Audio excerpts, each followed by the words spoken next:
Üzümü kolalamam ettim. Karar kabul kıldım. Kıda kalasam. Ailevi mutluluğuna ben tazalıman.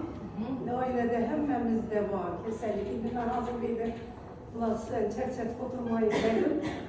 Narlarını Lütfula'dan yazdım. Mesela hiç hareket edemem. Hocayla. Tamam. Sizin yutkunuz bu ceyreyi sizi düşünüp mahsulat geçirip durmalı. Bakana takıp oturursunuz. İşlemede belki gitken seyre oturursunuz.